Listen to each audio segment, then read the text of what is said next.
শনিবার জলপাইগুড়ি নাগরিক মঞ্চের পক্ষ থেকে জলপাইগুড়ি শহরের বুকে অবস্থিত বিভিন্ন ঐতিহাসিক স্থানগুলিকে অবিলম্বে হেরিটেজ ঘোষণার দাবি জানিয়ে স্মারকলিপি জমা দেওয়া হয় জেলা শাসকের কাছে।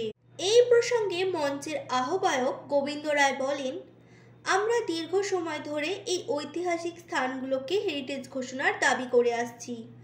তারপরেও রাজ্য সরকারের পক্ষ থেকে আজ পর্যন্ত কোনো পদক্ষেপ গ্রহণ করা হয়নি। আর তাই এই বিষয়টিকে আবারও জেলা শাসকের সামনে পুনরায় তুলে ধরতে এই স্মারকলিপি প্রদান করা হলো।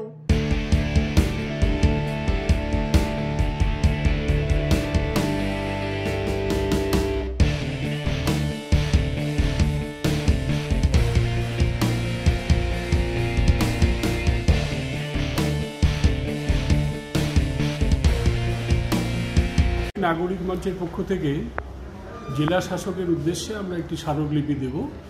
আমাদের এই জেলা শহরকে হেরিটেজ ঘোষণা এবং জেলার হেরিটেজ সম্পত্তি রক্ষণাবেক্ষণ এবং সংরক্ষণের দাবি নিয়ে আমরা আজকে দেখা করতে যাচ্ছি।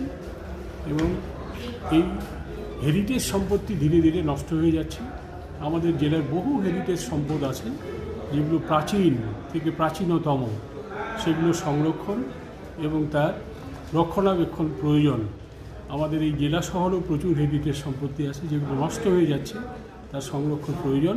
এই দাবি নিয়ে এবং তার সঙ্গে আমাদের জেলার যে উন্নয়নমূলক দাবি, জেলার একটি পূর্ণাঙ্গ বিশ্ববিদ্যালয় চাই। জেলা শহরে আমাদের রেলগুমটিগুলোর অচলাবস্থা হয়ে আছে, তার দ্রুত আরইউবি নির্মাণ করার প্রয়োজন। জেলা শহরের উপর দিয়ে কোনো বাস চলাচল করে না, সমস্ত নাগরিকদের নানা অসুবিধা হয়, সেগুলো নিয়েও আমরা জেলা শাসকের দৃষ্টি আকর্ষণ করে আজকে আমাদের স্মারকলিপি দিচ্ছি। My role in Solidaridad is that I'm the managing director of Solidaridad in Europe, and we are here with the senior leadership team visiting this area because, of course, the best tea in the world is coming from this area.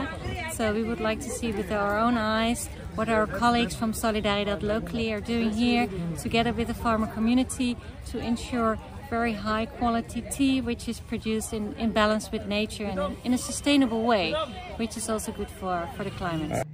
এই স্থানগুলিকে ঐতিহ্যবাহী স্থান হিসাবে ঘোষণা করলে কেবল তাদের ঐতিহাসিক তাৎপর্যই সংরক্ষিত হবে না, বরং এই অঞ্চলে পর্যটন এবং অর্থনৈতিক প্রবৃদ্ধিও বৃদ্ধি পাবে। নিজস্ব সংবাদদাতা সংবাদ শিরোনাম।